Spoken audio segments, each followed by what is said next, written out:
परम परम स्वागत है एपिसोड नंबर 699 में। तो कैसे हैं सब बेहद की आत्माएं, श्रेष्ठ आत्माएं, जागृत आत्माएं। आशा रखता हूँ सब बढ़िया होंगे, मस्त होंगे, व्यस्त होंगे। दादाजी के इस यूट्यूब चैनल पे आप सभी का बेहद का परम परम स्वागत है। तो आइए शुरू करते हैं आज बेहद का एपिसोड। और आज हम बात करने वाले हैं जो लाइफ आफ्टर डेथ पे हम पिछले 2 वीडियोस में बात कर रहे थे। आज उसका पार्ट 3 हम लेने वाले हैं। आज इसको पूरा करना है फटाफट लेके, क्योंकि आज की जो इन्फॉर्मेशन है इसमें जो बताई गई है वो बहुत ही मस्त है। तो ये पूरा एपिसोड कोई भी मिस मत करिए, पूरा सुनिए। पार्ट 3 है आत्मा शरीर कैसे छोड़ती है, उसके ऊपर से पार्ट 1, पार्ट 2 और ये पार्ट 3। अब उसकी आगे की जर्नी के बारे में भी चर्चा होने वाली है। तो आज ज़्यादा हम कुछ चर्चा नहीं करेंगे कोट्स वगैरह, और सीधे फटाफट उस आर्टिकल पे आ जाएंगे ताकि हमारा समय बचेगा। ठीक है जी, तो चलिए फटाफट अपना आर्टिकल शुरू करते हैं। तो जिन्होंने जो एपिसोड वो 2 नहीं देखे हैं, कृपया देखने का थोड़ा सा कष्ट करें ताकि आपका नॉलेज इम्प्रूव हो। तो यस, मैं आपको वो भी बता दूं। 697 जिसमें पार्ट 2 था और 696 में पार्ट 1 था। तो ये 2 एपिसोड जो है वो ज़रूर से देखिए। और आज हम उसका तीसरा पार्ट डिस्कस करने जा रहे हैं। तो लास्ट में हमारी जो बात हो रही थी कि इतना भयानक दर्द और पीड़ा होती है, उसके ऊपर बात हुई थी कि 40,000 बिच्छू एक साथ काटते हैं, ऐसा दर्दनाक मृत्यु होती है। मृत्यु के समय पे जो दर्द होता है उसकी बात कही थी। पर हमने साथ में ये भी बताया था कि ये दर्द उन्हीं आत्माओं को होता है जिन्होंने देह भान का पूरा अभ्यास किया है, जिन्होंने आत्मा भाव या परमात्मा के ऊपर कभी फोकस नहीं किया है, उनके लिए ये बात लिखी गई थी। तो आगे बढ़ते हैं। चाहे हम कितने भी इंटेलिजेंट हो, इंजीनियर, डॉक्टर, वकील, मैनेजर हो, अगर हमें अपने बारे में ज्ञान नहीं, अगर यह शरीर यहीं छूट जाने वाला है, कोई आज आज तक लेकर नहीं गया, तो क्या जाने वाला है हमारे साथ। खाली हाथ आए थे, खाली हाथ जाना है, फिर भी बटोरने में लगे हैं। भगवान उसे कह रहे हैं, पहले मैं उसे रोग देता हूँ, घुटने का दर्द देता हूँ, आँखों पर चश्मा देता हूँ, सुनने की उसकी क्वालिटी छीन लेता हूँ, बहुत सारे नोटिस भेजता हूँ। फाइनल जजमेंट से पहले, जैसे कोर्ट के नोटिस आते हैं, आते हैं कि नहीं आए, तो फिर हम भेजेंगे। मेरी शरण में नहीं आए, बाल सफ़ेद हो गए तो डाई कर लिया, आंखें खराब हो गई तो चश्मा लगा लिया, कानों में सुनने में प्रॉब्लम था तो कानों की मशीन लगा ली। लेकिन यह तो बाहरी आवरण है। सच्चाई वह है कि नोटिस आ रही है, आप जा रहे हैं, डेस्टिनेशन आने वाला है, फाइनल। Are you ready? क्या आप तैयार हैं? पूरा जीवन निकल जाता है व्यक्ति का सिर्फ इस संसार में इकट्ठा करने के लिए। और कहते हैं कि जब फाइनल डेस्टिनेशन आता है तो 2 यमदूत आते हैं, और 2 यमदूत उस आत्मा को रिसीव करने के लिए आते हैं। जैसे आप कोर्ट नहीं गए, तो अगर आप प्रवचन सुनने मंदिर नहीं आए, आप रोगग्रस्त होकर मंदिर नहीं गए, भगवान का नाम नहीं लिया, तो अंत काल में 2 लोग आते हैं, 2 पुलिस वाले आएंगे घर पर नोटिस लेकर, चलो। तो उस आत्मा को शरीर से निकालते हैं, जो यमदूत आते हैं, वो शरीर यहीं छूट जाता है और आत्मा लेकर वे चले जाते हैं। तो जब हमारा चलना प्रारंभ होता है तो कहते हैं हम निकलते कहाँ से हैं। जैसे कार में आप जा रहे हैं तो कार के अंदर गेट होता है, कौन से गेट से उतरोगे आप। कभी लेफ़्ट साइड से, कभी राइट साइड से, कभी डिक्की से निकलते हैं। कई लोग जो डिक्की से निकलते हैं उनको कहते हैं शैतान दिमाग के। तो ऐसे ही हमारे 7 गेट ऊपर है, 2 गेट नीचे है, तो 9 गेट का ये पिंजरा है। रहता पंछी कौन? तो 9 द्वारों का पिंजरा, रहता पंछी कौन? इनमें कौन पंछी रहता है? वो है आत्मा। 9 द्वार कौन से हैं? 2 आँखें, 2 कान, 2 नथुने, 1 मुख और 2 जनेंद्रिया। कहते हैं पिताजी की आंखें बाहर आ गई थी, मतलब इस गेट से पिताजी गाड़ी को छोड़कर उतर गए। बॉडी यंत्र है ना, इस यंत्र पर बॉडी आरूढ़ होकर घूम रही है, सारे जगत में घूम रही है। यह तो नाक या तो नाक से किसी का मल बाहर आता है, मतलब नाक से आत्मा बाहर निकली है। कान से मैल आ जाता है तो समझो आत्मा कान से बाहर निकल गई है। मुख से निकलती है तो जीभ बाहर आ जाती है तो मुख से निकल गई। जो इतना भयभीत हो जाता है यम यम के दूत को देखकर, वे शरीर छोड़ने से पहले 2 दिन पहले आ जाते हैं। क्या वो शरीर छोड़ने से पहले 2 दिन पहले आते हैं, कहते हैं चलिए रेडी, आपका नोटिस तैयार है, जाने के लिए तैयारी करनी है। तो देखकर इतना हैरान होते हैं, तो इतने ऊंचे ऊंचे, इतने खतरनाक होते हैं, लोगों को लगता है कि इम्पॉसिबल, ऐसे थोड़ी ना होता है। क्योंकि हम बहुत हॉलीवुड बॉलीवुड पिक्चर देखते हैं, तो हमें भरोसा होना बंद हो गया है, ऐसा थोड़ी ना होता है। शास्त्रों पर भरोसा होना बंद हो गया है। तो आप रियल टाइम में भी आप कई लोगों को पूछेंगे मृत्यु के समय पर उनकी उनकी प्रतिक्रिया को नोट करेंगे, तो अभी भी अब यमदूत जैसे तो नहीं, पर भूत प्रेत उनके पूर्वज और जो भी है वो आते हैं आत्मा को लेने के लिए। तो कई बार आत्माएं उसको देख के डर जाते हैं, क्योंकि उनका रूप डरावना भी होता है। तो ऑब्वियसली जो एलियन वाले हैं, एलियन प्रकृति की आत्माएं, वो भी आती है अपने धरती लोक पे, जो मनुष्य एलियन रूप में आए हुए हैं उनको भी लेने के लिए। तो जो जिसका जहाँ कनेक्शन है वो उसको लेने के लिए आता ही आता है, इसमें कोई दो राय नहीं, राइट। तो गरुड़ पुराण में स्वयं भगवान ने अवतार वेद व्यास जी द्वारा रचित वर्णन है। क्या वर्णन है? भगवान के यमदूत आते हैं और उसको रस्सी से खींचते हैं। चलिए आपकी यात्रा प्रारंभ हुई। यात्री भी कोई छोटी मोटी नहीं होती है, बहुत बड़ी यात्रा है। यात्रा छोटी मोटी नहीं है, बहुत बड़ी यात्रा है। तो अब हम उस आत्मा की जर्नी के ऊपर बात करने वाले कि कौन सी यात्रा करनी पड़ती है। हमारा 3 प्रकार का शरीर होता है, 5 तत्वों का शरीर आप जानते हैं, आकाश वायु अग्नि जल पृथ्वी। इसके नीचे रहता है छोटा शरीर, जिसको कहते हैं सूक्ष्म शरीर। 5 तत्वों के भीतर है सूक्ष्म शरीर। इनमें 3 चीज़ें होती हैं, मन बुद्धि और अहंकार। मन बुद्धि और अहंकार सूक्ष्म शरीर में होते हैं। इसके अंदर एक और शरीर होता है जिसको कहते हैं सत्य चित्त आत्मा, राइट। तो इन्होंने एक अंदर के और शरीर की बात कही, जिसको सत्य चित्त आत्मा कहा। स्थूल शरीर को यहाँ अंतिम संस्कार के लिए छोड़ देते हैं। सूक्ष्म शरीर में आत्मा यानी आपको निकाल कर ले जाते हैं। शरीर तो खाली आपका यंत्र है,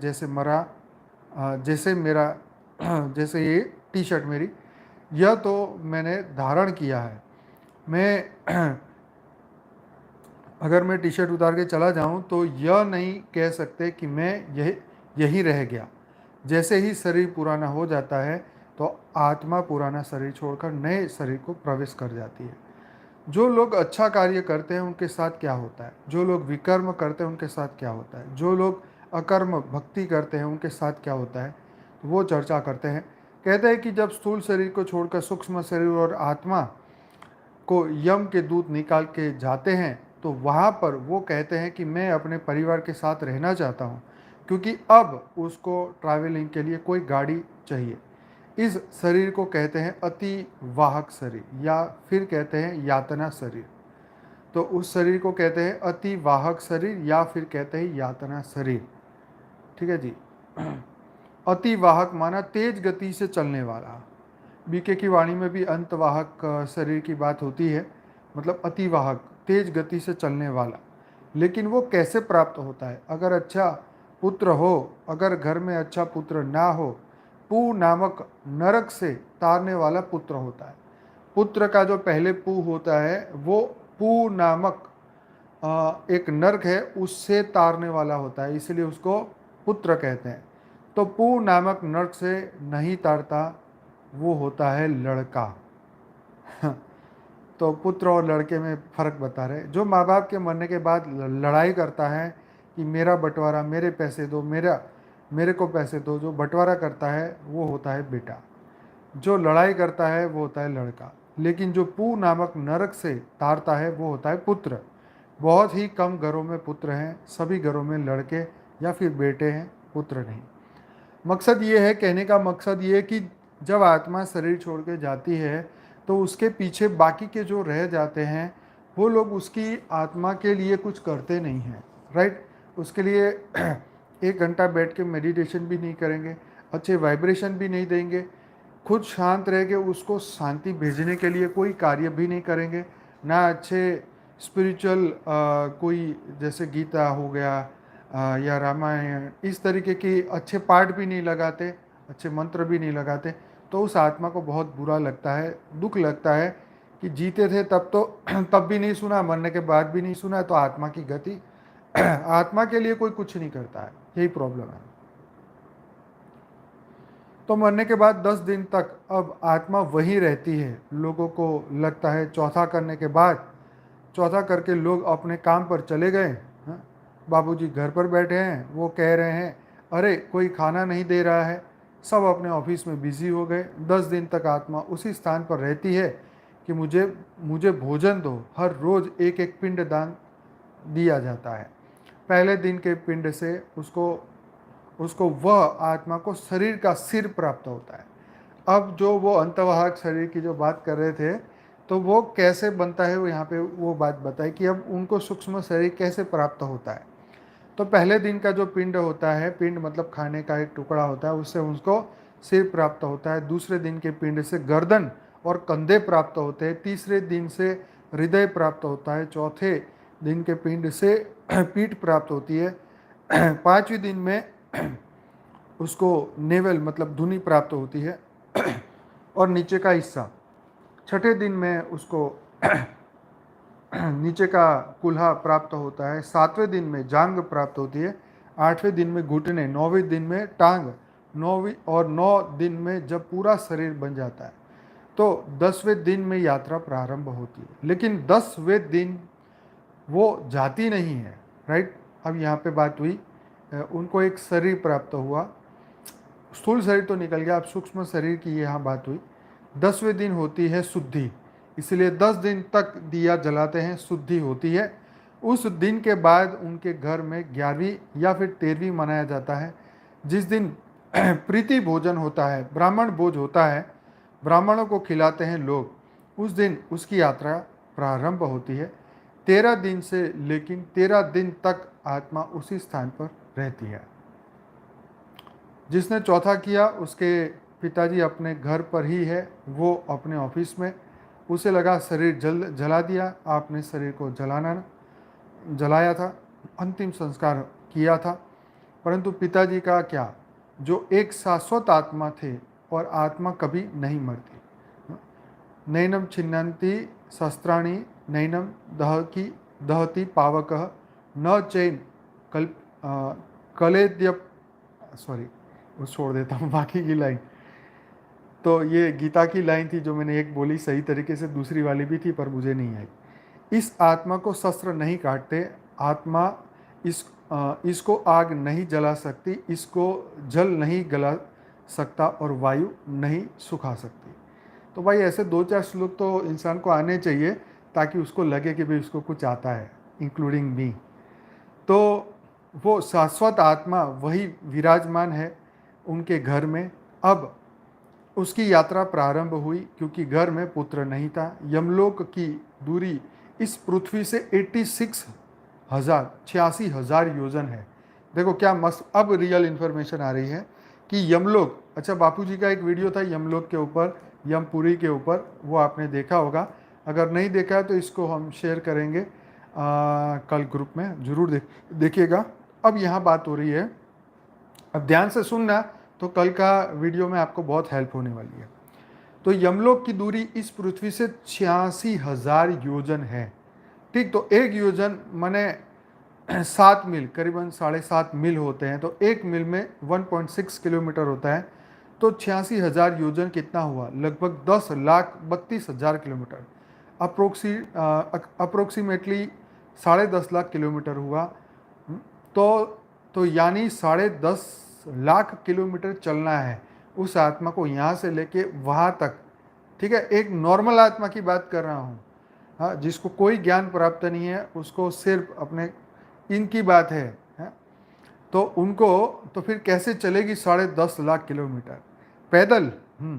वहाँ कोई अब जिसके लिए रथ नहीं आया, ऊपर से कोई उसको लेने नहीं आया, ना यूएफओ का यान आया, ना एलियन आए, ना उसके गुरु आए, ना कोई लेने आया, तो उसको जाना पड़ेगा पैदल। तो यानी हर रोज आत्मा 247 247 योजन अपनी यात्रा रोज पूरा करेगी।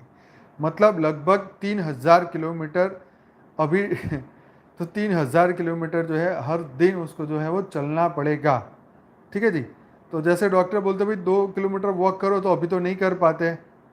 फिर ऐसी गति मिलती है कि सूक्ष्म शरीर की अगर 3-3 हज़ार किलोमीटर रोज ट्रैवल नहीं करेंगे तो यमलोक तक कैसे पहुंच पाएंगे। ठीक है, तो ये जरूरी है, इसलिए वॉक करने को बोला है, शरीर के साथ भी ऊपर भी। तो गरुड़ पुराण विस्तृत वर्णन कर रहा है कि किस प्रकार से आत्मा चलती है। पूरे पूरे यहाँ से यमलोक तक जाने में 348 दिन लगते हैं, 348, राइट। मतलब पूरा वर्ष। मतलब जैसे आज का दिन है यह बहुत ही मुख्य है, क्योंकि अभी आखिरी स्टेशन प्राप्त हुआ है और वो यमलोक पहुँचेगी आत्मा। लेकिन ऐसा किसके साथ है? जो भगवान का भजन नहीं करता। जो भगवान का भजन करता है, हर चीज़ भगवान को अर्पित करता है, उन लोगों के साथ ऐसा नहीं होता। उनके साथ गरुड़ का विमान आता है, 2 विष्णु दूत आते हैं और कहते हैं चलिए विमान पर चलिए, विमान पर बैठिए। जैसे आजकल प्लेन में बैठते हैं ना, आओ टिकट लो, बैठो, उड़ो। तो ऐसे ही बिना किसी प्रॉब्लम के। लेकिन यह एरोप्लेन तभी आएगा जब आप इसका टिकट खर्च किया होगा, आपने टिकट लिया होगा, भगवान का नाम जब तब किया होगा। तो चाहे अगर गोलोक जाना चाहते हैं तो हरे राम हरे कृष्ण करिए, हरे राम करेंगे हरे हरे कृष्ण करेंगे तो उनके पास जाएंगे, और हरे राम करेंगे तो उनके धाम पे जाएंगे। ठीक है जी। तो भगवान के लोगों को कहते हैं संयम मणि लोग। भगवान के लोगों को कहते हैं संयम मणि लोक। संयम मणि पृथ्वी से ऊपर का लोक है, जिसे भूर्वलोक, भूगुरलोक, भूलोक और भूगुर्वलोक। तो ये सेकंड लोक की बात हुई, भूर्वलोक की बात हुई। संयम मणि इसका दूसरा नाम है। यस। तो राम जी के वहाँ जाना है तो साकेत में जाने की तैयारी करो। तो अब इस लोक में जिसे भूवरलोक भी कहा जाता है, भूलोक, भूवरलोक, स्वर्गलोक, महलोक, जनलोक, तपलोक, सत्यलोक, इस तरह से 7 लोक ऊपर, 7 लोक नीचे। तो नीचे कौन कौन से? अतल, वितल, सुतल, तलातल, रसातल, महातल और पाताल। फिर नीचे गर्भोदय सागर आता है, राइट। जब यह आत्मा यम लोक पहुंचती है संयम मणि, तो जो पुण्य लोग हैं उनको जाने के लिए रोज रोज 3000 किलोमीटर यात्रा चलती है। इसमें 16 स्टेशन आते हैं। अब ये बहुत इंपॉर्टेंट बात है, 16 स्टेशन। यहाँ से अगर यहाँ से जाएंगे मुंबई तो स्टेशन तो आएंगे ही हैं। अमेरिका जाएंगे तो फ्लाइट में एक जगह तो रुकेगी पेट्रोल भराने, क्योंकि यहाँ से 24 घंटे की यात्रा है, 20-22 घंटे की। तो आत्मा को 2 यमदूत जब लेने आते हैं तो आत्मा 16 जगह पर रुकती है। सारे स्टेशन के नाम भी बताए गए हैं। पहला स्टेशन है यमयपुर। यमयपुर, वहाँ पर पुष्पभद्रा नाम की नदी बहती है। बाबूजी ने एक सूक्ष्म जगत के वीडियो बोला, जो धरती लोक पे है स्थूल जगत में, ऐसा ही सूक्ष्म जगत में है। तो देखो सूक्ष्म जगत की पहली नदी का नाम यहाँ पे आया यमयपुर। वहाँ पर पुष्पभद्रा नाम की नदी बहती है। वहाँ पर एक वट वृक्ष है।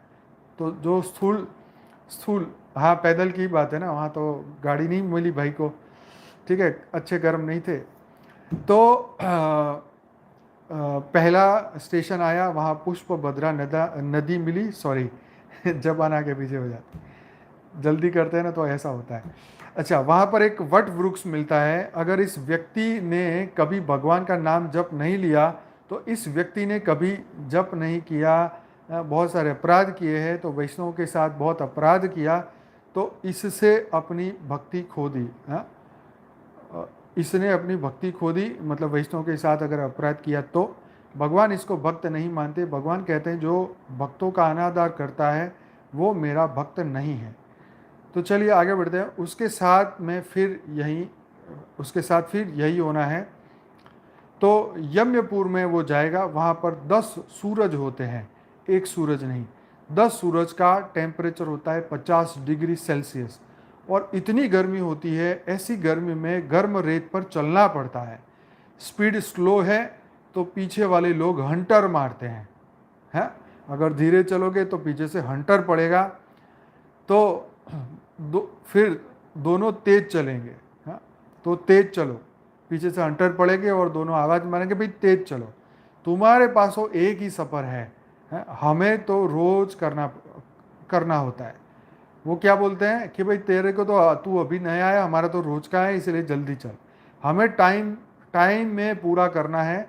तो फिर वहाँ पर जिसको पेड़ की छाया मिलती है, जिसने पुण्य किए उसको वहाँ पर पहले वो नदी के किनारे जो पेड़ है उसको पेड़ की छाया मिलती है और वहाँ पे वो शांति से बैठता है। जिसने पुण्य किए हैं उसकी बात है, जिसने पाप किए हो उनको पेड़ की भी नहीं मिलती।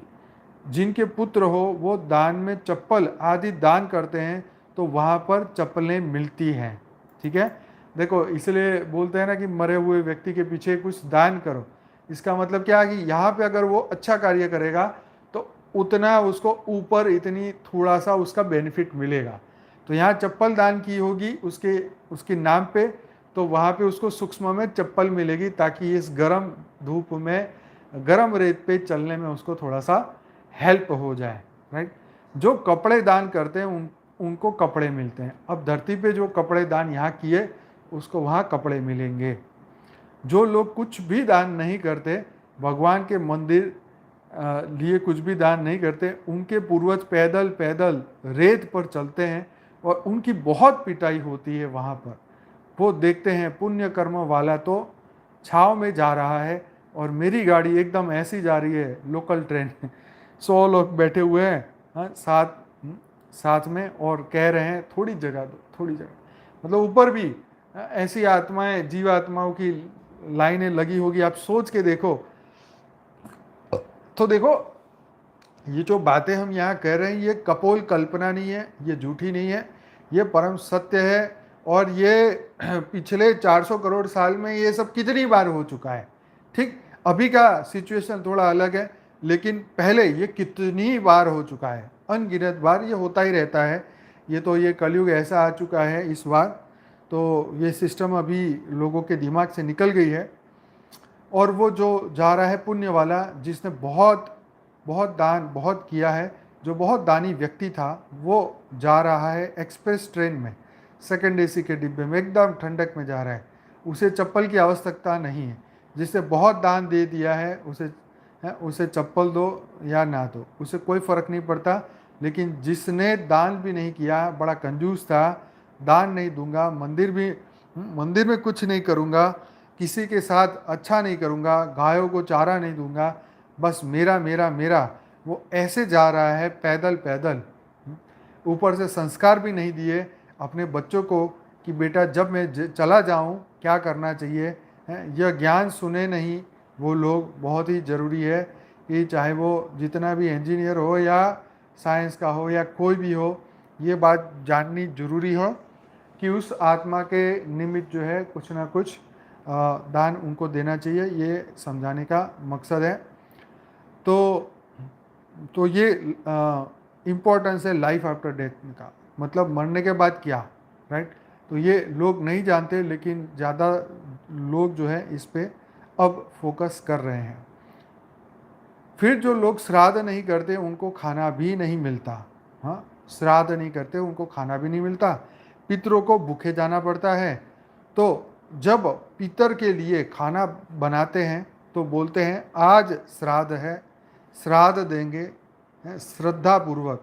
तो वो खाना देने पर क्या होता है, अब ये भी समझते हैं। तो भाई श्राद्ध करने से वो ये कहते हैं कि भाई तुम यहाँ पे जीवों को खिलाओगे, ये मनुष्य को खिलाओगे, उसका फल उस जीवात्मा को ऊपर मिलेगा। राइट, मतलब जैसे आपका एक बंदा है, एक फीलिंग की बात शेयर करता हूँ कि आपका एक बंदा है, ठीक है, अगर उसको कुछ चीज़ चाहिए और आप उसको डायरेक्ट नहीं दे सकते, कोई इनडायरेक्ट वे में कोई उसको दे देता है, तो आपको जब पता चलता है कि हाँ उसको वो चीज़ मिली, तो मिली तो उसको है, लेकिन शांति तुम्हें पड़ती है, राइट। हाँ चलो कि भाई मेरे उस बंदे को जो ये चीज़ चाहिए थी वो मिल गई, तो उसको मिलने से शांति तुम्हें पड़ती है, राइट। तो उस आत्मा को भी फायदा होता है और शांति भी मिलती है। तो यहाँ ये बात समझा रहे हैं कि उसका दो भाग उनको मिलता है, जो अति वाहक शरीर है, मतलब जो सूक्ष्म शरीर की यहाँ बात कर रहे हैं। शरीर की पुष्टि के लिए उसका 1/4 भाग आत्मा को मिलता है और 1/4 भाग यमदूतों को मिलता है। लेकिन अगर किसी बच्चे ने भोग ही नहीं लगाया, तो प्रसाद ही नहीं निकाला श्राद्ध के दिन, तो क्या होगा? शरीर क्षीण हो जाएगा। जो मिला है वही वाहक शरीर, मतलब आत्मा भी भूखी, यमदूत भी भूखे हैं, तो वो और मारते हैं। कहते हैं कि तेरे कारण हम भी भूखे रह गए हैं, तू तो खाया नहीं, तूने संस्कार भी अच्छे नहीं दिए अपने बच्चों को, कभी मंदिर भी नहीं ले गया, तो फिर उसकी होती है पिटाई। 348 दिन तक यह पिटाई जारी रहेगी और 16 स्टेशन है यम्यपुर, उसके बाद आता है सम्यपुर। पहले यम्यपुर, फिर सम्यपुर, उसके बाद आता है सौरीपुर, फिर आता है गंधर्वपुर, फिर आता है सोलग्रामपुर। यहाँ पर पत्थरों की बारिश होती रहती है। जितने स्टेशन आगे बढ़ेंगे वो भयानक स्टेशन होते जाएंगे। फिर आता है कोरंचपुर, फिर आता है कुरूरपुर। कुरूरपुर में बहुत लाल लाल आंखों से लोग देखेंगे, डराएंगे आपको। फिर आता है विचित्रपुर, फिर आता है ब्रह्मपुर, फिर आता है दुखपुर। दुखपुर में बहुत दुख मिलने वाले होते हैं, जैसे इस संसार में मिल रहे हैं। फिर आता है नानक करदपुर, फिर आता है सुखदपुर, रुद्रपुर, पर्यावरणपुर, शीतदायकपुर। शीतदायकपुर में ठंडक पड़ेगी, -40 डिग्री सेल्सियस टेम्परेचर, और इधर आपका बच्चा कोई दान नहीं दे रहा है तो बेचारा ठंड में चला जा रहा है। और लास्ट में आता है बहुभीतिपुर, आखिरी स्टेशन 11वीं महीने में मिलता है। तो आखिरी स्टेशन जो है वो 11वें महीने में मिलता है। तो 348 दिन में आत्मा यह 16 स्टेशन कवर करती है। और हर दिन जब वो स्टेशन पर पहुंचता है तो उसको कुछ ना कुछ श्राद्ध का भोजन चाहिए होता है। लेकिन परिवार के लोगों को संस्कार नहीं है, ज्ञान नहीं है, अज्ञानी लोग क्या देंगे? तो इस तरह से कोई नाम जप नहीं किया तो इस तरह से उसे अपने जीवन में सफ़र करना पड़ता है, मतलब दुख उठाना पड़ता है। इसीलिए 11वें महीने में यह आत्मा पहुंचती है। इसीलिए श्राद्ध कर्म आखिरी दिन में किया जाता है, 12 महीने में नहीं, 11वें महीने में। क्यों करते हैं? इसलिए करते हैं क्योंकि 12 महीने में वो पहुंच जाएगी यमलोक। तो इसलिए 11 महीने का ये सिस्टम निकाला है, राइट। हाँ, तो 12 महीने में तो यमलोक पहुंच जाएगी। तब उनका डिसीजन क्या करना है, क्या नहीं करना है, जो लोग एंड में पहुंचेंगे उन लोगों के बारे में बताया कि वह यमलोक में पहुंचकर उनको सबसे पहले मिलना पड़ेगा। वहाँ के जो हेड होते हैं यमराज के गेट पर, उनको जो ऑफिस है वो 44 योजन का है। अब भाई उनका ऑफिस भी समझ लो, 44 योजन का उनका ऑफिस, मतलब उनका गेट का द्वार जहाँ पे वो रहते हैं, मतलब 330 माइल का ऑफिस है। 330 माइल ऊंचा उनका ऑफिस है। यमराज के ऑफिस में आपको खड़ा कर देंगे। 2 डोर कीपर होते हैं वहाँ पे, 2 दरवाजे संभालने वाले, 2 गेट कीपर वो कहेंगे जब लेक्चर चल रहा था आप तो सो रहे थे, या जब लेक्चर चल रहा था तो आप श्रवण कर रहे थे। जो सो रहे थे उन लोगों को बोलेंगे, उनका नाम है श्रवण और श्रवणी। क्या? जो सो रहे थे उन लोगों को बोलेंगे, उनका नाम है श्रवण और श्रवणी। यमराज की जो गेट कीपर हैं वो है श्रवण और श्रवणी। औरतों को माता श्रवणी चेक करेगी और पुरुषों को पुरुष श्रवण चेक करेगा। मतलब ऊपर भी मेल फीमेल का चक्कर है, ठीक है, श्रवण और श्रवणी का। तो वहाँ ये ना समझो तो अभी इसका मतलब ऊपर पुरुष और स्त्री अभी भी अलग है, राइट। अभी भी वो वहाँ पे है, मतलब वो अपने संस्कारों को पकड़े हुए वहाँ पर। पुरुष को श्रवण और स्त्री को श्रवणी, श्रवण जो है वो बहुत पावरफुल है। कोई छोटा मोटा नहीं, यमराज का वैष्णव है। जैसे जय विजय एक गेट कीपर है, जय विजय भगवान विष्णु के द्वारपाल है, बिल्कुल ऐसे ही यमराज के द्वारपाल है श्रवण और श्रवणी। श्रवण कहता है कि मैं जानता हूँ तुमने क्या क्या सुना और क्या क्या किया, क्योंकि सुनने की शक्ति बहुत है। सॉरी, क्योंकि सुनने की शक्ति बहुत है। जो जो लोग कथा सुन रहे हैं उनका खाता नेगेटिव से पॉजिटिव में ट्रांसफ़र हो रहा है। जैसे बैटरी चार्ज होती है तो एकदम से वो भरने लगता है, वैसे ही भर रहा है आपका। और जो लोग सो जाएंगे बीच में, तो श्रवण को मालूम पड़ेगा कि इसने श्रवण नहीं किया, तो उधर नेगेटिव कर देंगे उसका खाता। तो भाई तुम्हारा इसका एनालिसिस होगा। एक मिनट, थोड़ा सा पानी पी लेता हूँ।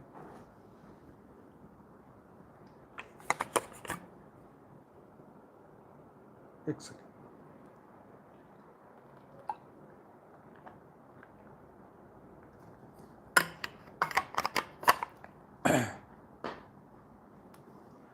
तो श्रवणी और भी ज़्यादा एक्सपर्ट है भाई। श्रवण की तो बात हो गई, अब श्रवणी की बात करते हैं। वो ज़्यादा एक्सपर्ट है, वो जानती है कि आपके मन में क्या चल रहा है। कोई सोच चल रही है, कितना फालतू बोल रहे हैं, कितना बोल रहे हैं, हमें बुला लिया, हम तो प्रसाद के लिए आए थे, हम तो शोक व्यक्त करने आए थे। अगर ऐसा किसी के मन में चल रहा है तो क्या होगा। श्रवणी को मालूम चल जाता है सारा कुछ, फिर उसका नेगेटिव बैलेंस चालू हो जाता है। श्रवण और श्रवणी यह दोनों जा करके 330 माइल का जो बड़ा ऑफिस है उसमें बहुत बड़ी हार्ड डिस्क है आपके हर कर्म की। आपने पिछले जन्मों में क्या किया और आगे क्या मिलने वाला है, आपका वही खाता हार्ड डिस्क में या सॉफ्टवेयर में रखा हुआ है। तो वो सीधा जाकर चिप लगाते हैं। हाँ, तो ये जो चिप है ना, तो ये तुम्हारे सूक्ष्म शरीर के अंदर ही रिकॉर्ड है, कोई बाहर एक्सटर्नल चीज़ नहीं, तुम्हारे भीतर ही है। उसने संकल्प किया, तुम्हारे सूक्ष्म शरीर में उसका संकल्प गया, पूरा डेटा जो है वहाँ से खींच के उसके पास पहुँच गया। जैसे कार्ड को स्वाइप करते हैं तो स्वाइप करते ही कार्ड का पूरा डेटा उस मशीन के पास गया और फिर वो इंटरनेट के माध्यम से बैंक में जाएगा और फिर वहाँ से तुम्हारा पेमेंट होगा या नहीं होगा। तो हमारी आत्मा, यह परमात्मा हमारे साथ है, सीसीटीवी की तरह ऊपर वाला सब देख रहा है। श्रवण और श्रवणी अभी यमराज के पास डायरेक्ट नहीं ले जाएंगे। यमराज तक जाने के लिए बीच में एक पर्सनल असिस्टेंट और भी है यमराज का, उसका नाम है चित्रगुप्त। तो चित्रगुप्त ने भी अपना एक सेक्रेटरी रखा हुआ है, क्योंकि उसका काम है ना, तो वो उसका पूरा बायोडेटा निकालता है। तो वहाँ 4 द्वार है, दक्षिण पूर्व उत्तर पश्चिम। वो सारा जैसे डिटेल डालेंगे पता चल जाएगा, तो कलर आ जाएगा। हाँ, वो सारा जैसे डिटेल डालेंगे तो पता चल जाएगा। तो कलर आता है, रेड कलर आया तो नर्क में, ग्रीन कलर आया तो ये पास हो गया मतलब स्वर्ग में, अगर कोई कलर नहीं आया तो ये जाएगा वैकुंठ धाम में। यह सुपर कंप्यूटर। लेकिन जो वैकुंठ जाता है उसको 1 वर्ष नहीं लगता, वो तुरंत पहुंचता है ना वहाँ पे, तो वो प्लेन से जा रहा है, राइट। चित्रगुप्त को पता चल जाएगा यह तो जो व्यक्ति है ये तो पापी है, डोंग तो इसने बहुत अच्छा किया है, अच्छा व्यक्ति बनने का, पर यह नेगेटिव था।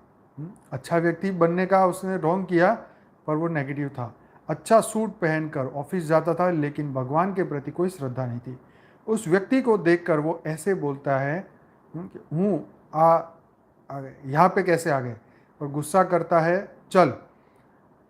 और जो पुण्य आत्मा है जिसने भगवान को नहीं भजन किया लेकिन दान किया, थोड़ा थोड़ा अच्छा काम किया, किसके साथ बुरा नहीं किया, ऐसे आदमी को कहते हैं नमस्कार बैठिए। पहले को बोलता है, पहले वाले को जिससे बुरे काम किया उसके ऊपर गुस्सा करते हैं, उसको बोलता है आ जा इधर चल यहाँ से, उसको गाली भी पड़ती होंगे, डंडे भी पड़ते होंगे। तो यहाँ तो इनका स्वागत हुआ जो पुण्य आत्मा है उनका।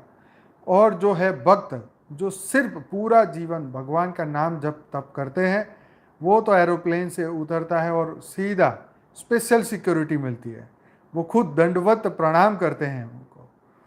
आइए, वेलकम। पहले इन्फॉर्मेशन था, आप तो दूसरे गेट से जा रहे थे, आप तो पूर्व द्वार से जा रहे थे ना, आपका डिसीजन इधर का नहीं, आप जाइए। तो बेचारा बाईपास से स्पेशल एंट्री से चला जाएगा। तो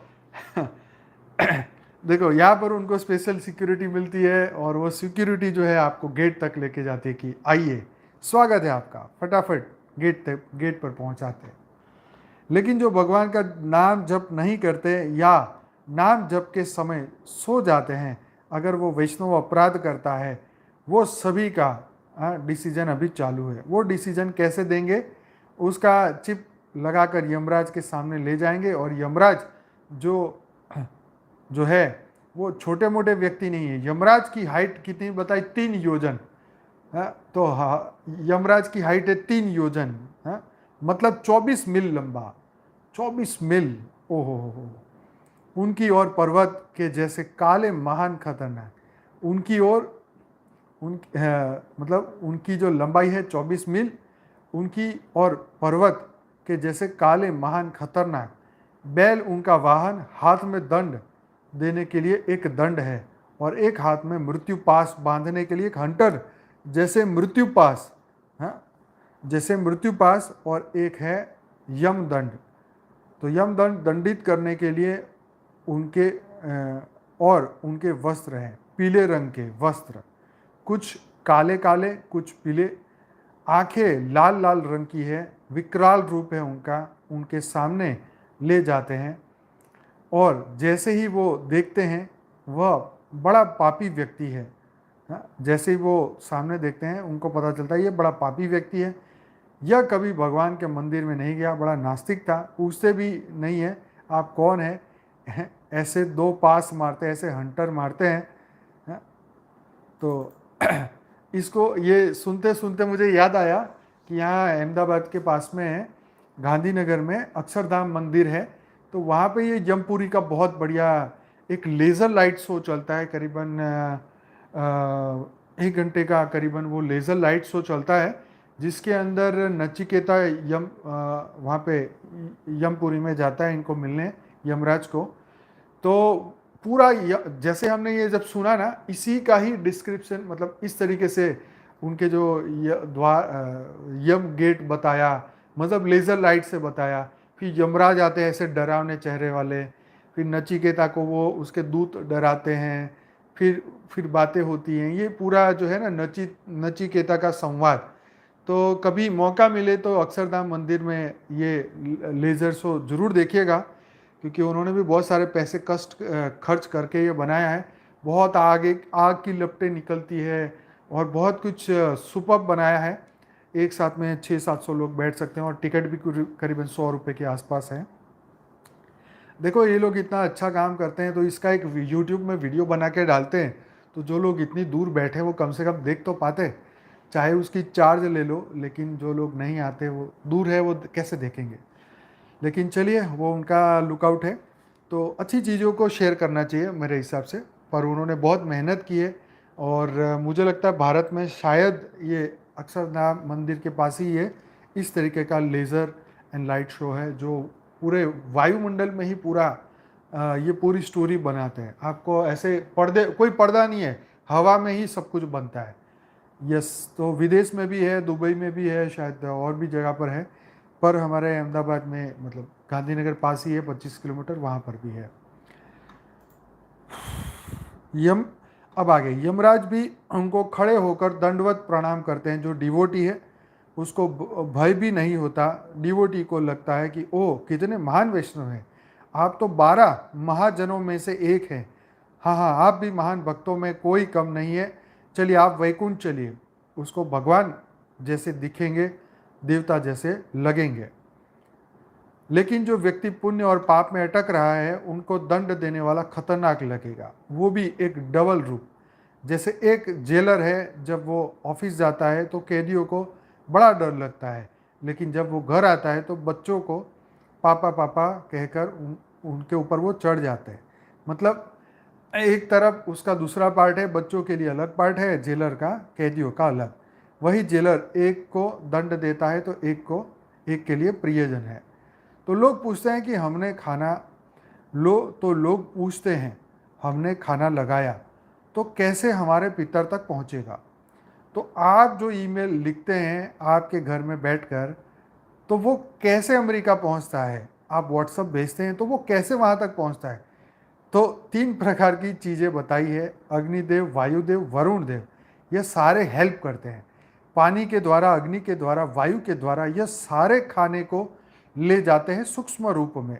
भगवान से बातचीत करनी है तो वाइब्रेशन कौन सी होती है। तो जो जो संकल्प करते हैं वो संकल्प भी ट्रैवल करते हैं, राइट। यहाँ तो उन्होंने आकाश वायु अग्नि का एक कार्य बताया।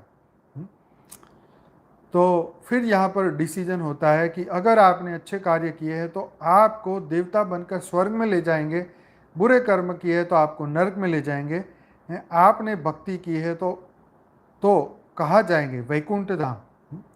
लेकिन जो व्यक्ति का डिसीजन अभी पेंडिंग है, अभी भी उसका मुकदमा चल रहा है, बैलेंस शीट जो है उसका बैलेंस नहीं हो रहा है, इधर भी नहीं उधर भी नहीं हो रहा, तो कहता है कि तुम पितर लोक में वेट करो। क्या करो? ना तुम स्वर्ग के लायक ना तुम नर्क के लायक, तुम पितर लोक में वेट करो, चंद्रलोक में जाके वेट करो। तो एक लोक है उसका नाम है पितर लोक। वो कई कई पितर वेट कर रहे हैं वहाँ पे, क्योंकि पुत्र जो है वो भक्त नहीं है। तो प्रहलाद भक्त का जब जन्म हुआ, नरसिंह भगवान उनके लिए प्रकट हुए, तो उन्होंने जब भगवान की प्रार्थना करी और श्रीमद् भागवत के 7वें स्कंद में वर्णन है, उन्होंने पूछा मेरे पिता तो राक्षस थे तो उनका उद्धार कैसे होगा भगवान। तो भगवान ने कहा 3/7 = 21, 7 × 3 = 21। मतलब इसका जिस व्यक्ति की 21 पीढ़ियाँ तर जाती है, पिता की भी और पुत्र की भी, तो आने वाली भी और पीछे वाली भी मतलब पिछले जन्म में जिस शरीर में थे उसकी भी, तो कई कई पीढ़ियाँ तर जाती है। अगर एक व्यक्ति भगवान का नाम जप करता है तो क्यों डरते हो प्रहलाद। हाँ, तो प्रहलाद को बताया कि अगर तुम इतना नाम जप करते हो तो तुम जरा भी मत डरो प्रहलाद, तुम्हारे पिता हिरण्यकश्यपु तो तुम्हारे से पहले धाम प्राप्त कर चुके हैं। बोलो, तो उसका अकल्याण में भी कल्याण हो गया, किनके कारण? प्रहलाद के कारण। तो अगर तुम्हारे घर में कोई भक्ति भाव करता है, कोई ज्ञानी है, कोई योग करता है, तो उसको रोको मत। उसके कर्म है, उसकी सोच से तुम्हारे पूर्वज भी तर जाएंगे, ऊपर की पीढ़ियाँ भी, और आने वाले लोग भी तर जाएंगे। तो इसीलिए कई लोग सोचते हैं कि मेरा लड़का जो है ये तो साधु बन जाएगा, ये बन जाएगा, वो बन जाएगा। तो जो उसके कर्म में है वो तो वही होने वाला है, क्योंकि पूर्व जन्म के संस्कार के अनुसार ही होगा।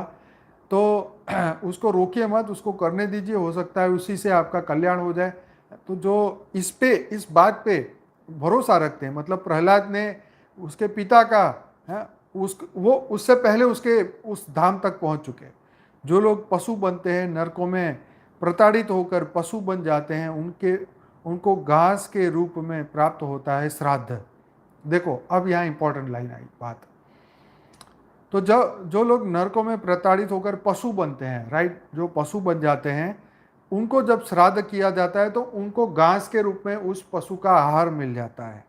जो लोग पक्षी बनते हैं उनको फल के रूप में प्राप्त होता है, राइट। जो लोग मनुष्य बनते हैं दोबारा से, उनको अन्न के रूप में प्राप्त होता है। मतलब अगर तुम्हारा रीबर्थ हो गया और तुम ह्यूमन बन गए, राइट, तो तुम्हारे पिछले जन्म के पुत्रों ने अगर श्राद्ध किया है तो उसने जो दान दिया है या जो भी चीज़ें की है, वो इस जन्म में जो आत्मा ऊपर तो नहीं गई लेकिन मनुष्य बन गई, तो उसको मनुष्य के रूप में वो गिफ्ट पे तौर में मिल जाएगा, रोड पे पड़ा हुआ मिल जाएगा, कोई उसे दे देगा। जैसे यहाँ पे लिखा ना, पक्षियों को दाना डाल रहे हो तुम यहाँ पे, हैं, तो पिछला कुछ हिसाब किताब था, तो इसलिए तुम्हारी इच्छा हुई कि चलो इस पक्षी को दाना दे, है, या कोई पशु को चारा दे, तो कुछ ना कुछ कर्म बंधन तुम्हारा नहीं तो तुम्हारी 21 पीढ़ी में से किसी ना किसी का तो होगा। तो बापूजी भी 21 पीढ़ी का ज्ञान जब बताया कि भाई तुम्हारा 21 पीढ़ी से वो आया है रचयिता लेने के लिए, तो ये शायद इससे कुछ मिलता जुलता बात निकल के आ सकती है। तो आर्यमन नाम का जो पितर लोक के राजा है, अब आर्यमन नाम का जो पितर लोक के राजा है, अब ज़्यादा बाकी नहीं है, भागो मत और ध्यान से सुनो। आर्यमा नाम का जो पितर लोक के राजा है, उनका कौवा एक वाहन है। क्या? जो कौवा है जिसको हम श्राद्ध में खिलाते हैं उसकी बात है। अब ये जो कौवा है, तो ये आर्यमा नाम का एक पितर लोक का राजा है, उसका जो पक्षी है, उसका जो वाहन है वो है कौवा। वो कौवे के रूप में आते हैं और पितर पक्ष में पितर उन पर सवार होकर नीचे आते हैं। कौवा रोटी खाता है और फिर ले जाकर ये आर्यमान नाम के राजा को देता है। राजा आपके पूर्वज को देता है। आप कहेंगे गरुड़ पुराण में ही इसका वर्णन है, रामायण में भी इसका वर्णन है। जब सीता राम जी दोनों वन में वनवास कर रहे थे, उनको पता चला कि हमारे पिता राजा दशरथ जी ने शरीर छोड़ दिया, तो सीताराम जी ने कहा पुष्कर तीर्थ में जाकर, तो सीताराम जी ने क्या किया? पुष्कर तीर्थ में जाकर अपने पूर्वज का उनके पूर्वज का तर्पण करना चाहिए, श्राद्ध तर्पण जल आदि करना चाहिए। वो वहाँ पहुँचे तो ऋषि मुनियों ने उनका स्वागत किया और कहा आप हमारे घर पर भोजन पर आइएगा, हम श्राद्ध करना चाहते हैं। तो भगवान राम की बात बताई कि उन्होंने ऋषि मुनियों को बुलाया श्राद्ध के लिए। ठीक है, हम श्राद्ध करना चाहते हैं। तो भक्त के रूप में, ब्राह्मण के रूप में, वैष्णव के रूप में जो इनवाइट किए जाते हैं, उनके शरीर पर आरूढ़ होकर पूर्वज आते हैं। तो जो ब्राह्मणों को बुला के तुम खाना खिलाते हो, उनके आरूढ़ होकर, उनके ऊपर प्रवेश करके वो आते हैं, पूर्वज आते हैं। सीताराम जी वन में वनवासी वेश में थे और तभी वहाँ पर 7 मुनि आए। 7 मुनियों को भोजन देते वक्त क्या किया गया? तो क्या दिया गया? फल कंद मूल यह चीज़ें चढ़ाई गई, वो खा रहे थे। सीता जी डटकर एकदम पीछे भाग गई। रामचंद्र जी ने भोजन करवाया, श्राद्ध में हाथ धुलवाए। जब वापस जा रहे थे तो आते वक्त उन्होंने सीता मैया से पूछा आप क्यों भाग आई? तो आपको वहाँ रहना चाहिए था मेरे साथ में। तो देखिए, तो उन्होंने बोला मैं इसलिए चली आई कि आपने ध्यान से शायद देखा नहीं, वो जो ऋषि बैठे थे ना, उनके शरीर में मुझे दशरथ जी के दर्शन हुए, मतलब उनके ससुर जी के दर्शन हुए। मतलब हमारे पूर्वज उनके शरीर पर आरूढ़ होकर आए और जब दशरथ जी को मैंने देखा तो मैं घबरा गई। मैंने सोचा वो क्या सोचेंगे, मेरी पुत्रवधू कैसी है, वनवासी तपस्विनी वेश में है। मैंने तो उनका विवाह किया था, 16 अलंकारों से पूर्ण रानी बनकर घर लाया था, लेकिन आज किस स्थिति में वो है, इसलिए मैं ये सोचकर उनको दुख ना हो इसलिए मैं पीछे हो गई। अच्छा नहीं लगता ना? तो भगवान ने कहा अच्छा मैं समझ गया। तो देखो ये बात तो रामायण की बात कही है। तो अगर ये सच है तो सोचने वाली बात है कि कितनी गहरी बात है। हमने इतनी गहरी बात तो कभी नहीं सुनी होगी।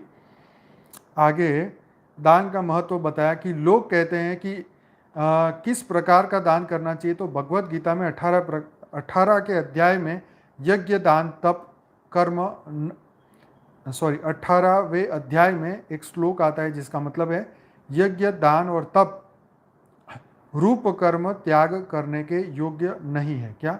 यज्ञ दान और तप रूप कर्म, यज्ञ दान और तप रूप कर्म त्याग करने के योग्य नहीं है, बल्कि यह तो अवश्य कर्तव्य है, क्योंकि बड़े बड़े ऋषि मुनियों को भी दान यज्ञ तपस्या पवित्र कर देती है। इसलिए चाहे सन्यासी हो, ब्रह्मचारी हो, गृहस्थ हो, हर एक व्यक्ति को दान करना चाहिए। कैसे क्या कैसे करना चाहिए, तो यह बताया कि ओल्ड एज होम में दे दो। भगवान जी गीता के 9वें श्लोक में यहाँ बताते बताते हैं कि हे कुंती पुत्र, सब मेरे मेरे को अर्पण कर दो। तो तो भगवान श्री कृष्ण के चरणों में अर्पण कर दो, यही सबसे सही मायने में ये पवित्र दान है। तो ये आर्टिकल अब यहीं समाप्त हुआ। मतलब परमात्मा के नाम पे हमें ये कार्य करना है, जो भी दान पुण्य है। तो ये हद की बातों की बात थी, और ये आर्टिकल यहीं पूरा होता है। तो आज हमने जो इस आर्टिकल के अंदर ये सुना समझा कि सूक्ष्म जगत में भी कितनी जर्नी करनी पड़ती है उस आत्मा को, कितना मेहनत करना पड़ता है, कितना ये सिस्टम इसलिए बताई गई, समझाई गई कि रियल टाइम में देखो इतनी सारी उस आत्मा का भला करना चाहते हो तो ये करना पड़ेगा। अगर उसका वो बिलीफ हो, अगर वो हद की आत्मा है तो उसके लिए ये करना पड़ेगा। ठीक है, तो अगर तो वो बेहद की आत्मा नहीं है तो फिर तो इसके लिए ये सब करना पड़ेगा। अगर तो वो धरती लोक पे उसने बहुत बुरे कर्म किए आप जानते हैं, तो उसके पाप धोने के लिए आपको कुछ करना पड़ेगा, राइट। और अगर उसका विश्वास ही नहीं है, अगर वो योगी आत्मा थी, वो पवित्र आत्मा थी, तो उनके पीछे कुछ करने का कुछ फायदा भी नहीं है, क्योंकि वो तो सीधी एक ही सेकंड में परम धाम चली जाएगी। उसको कहीं ऐसे इस तरीके से ना भटकना पड़ेगा, ना उसको तंग होना पड़ेगा। तो इसलिए ये समझाने की कोशिश करी गई, गरुड़ पुराण में इतना गहराई से बताया कि जीवात्मा, वो जो आत्मा के ऊपर इतना गहरा लेक्चर कहीं पर भी नहीं है। हाँ, जो लोग आत्मा को नहीं मानते इसको पढ़ के क्या करें, जब ये सुनेंगे तो कितने आग बबूले हो जाएंगे। सुनने वाली बात है। हाँ? तो यस, गरुड़ पुराण डेफिनेटली सुनना चाहिए, और इसके ऊपर भी हम डिस्कस करेंगे, आर्टिकल भी चर्चा करेंगे। तो चलिए, अभी तो गला थक गया है, ज़्यादा इस पर कोई चर्चा आप नहीं करते हैं, क्योंकि काफ़ी कुछ चर्चा हो चुकी है। तो आज का ये एपिसोड यहीं समाप्त करते हैं, और कल 700 नंबर का हमारा एपिसोड है, तो इसमें मैं और साक्षी आ रहे हैं। तो कल स्पेशल होने वाला है, कल हम करेंगे चर्चा। और बस ये एपिसोड को दोबारा से सुनिएगा, बुद्धि में आना जरूरी है। देखो, मानो ना मानो वो बात अलग है, बुद्धि में होना चाहिए, आपकी समझ में होना चाहिए कि यहाँ पे कर्म का महत्व समझाया गया, राइट। श्राद्ध का मतलब समझाया गया। तो ये जिसको आत्मा के ऊपर कि मैं आत्मा हूँ और जीव, मतलब जो आत्माएं गए हैं, राइट, उनके लिए कुछ अच्छा करने के लिए ये श्राद्ध और ये विधि और ये तर्पण और ये सब बातें बताई गई। तो आज का ये एपिसोड ज़रूर से लाइक करिएगा, शेयर करिएगा लोगों से, और कमेंट भी करिएगा, क्योंकि इसी से ही ये आगे दुनिया तक पहुंच सकता है, और कोई उपाय नहीं है। और दूसरा, जो हमारा जो ट्रस्ट का जो हमारा जो लोगो हमने भेजा था, जो कि क्यूआर कोड था, तो वो सिर्फ उसमें जो हमारे भारत के भाई बहन हैं वही उसमें सेवा दे सकते हैं, बाहर वालों के लिए अलाउड नहीं है। तो चलिए, बस यही बताना था।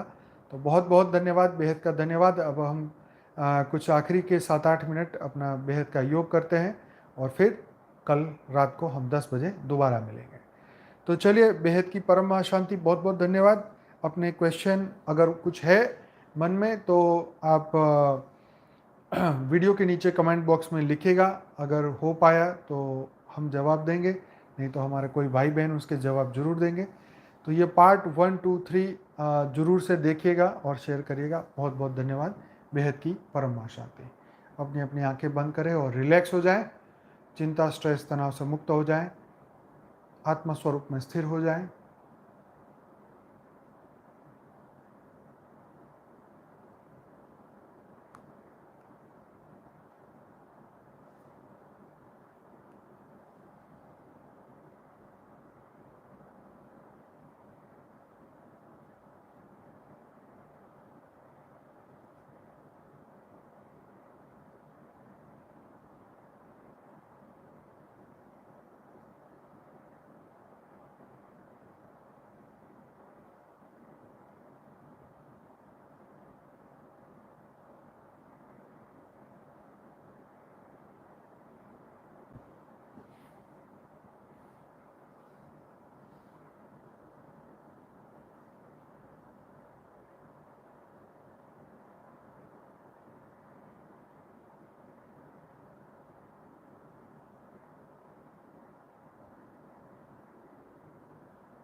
सभी बेहद की आत्माओं का दिल से धन्यवाद, कोटि कोटि धन्यवाद। मिलते हैं कल रात को 10 बजे। बेहद की परम महाशांति, बेहद की परम महाशांति। Good night, take care, आवजो।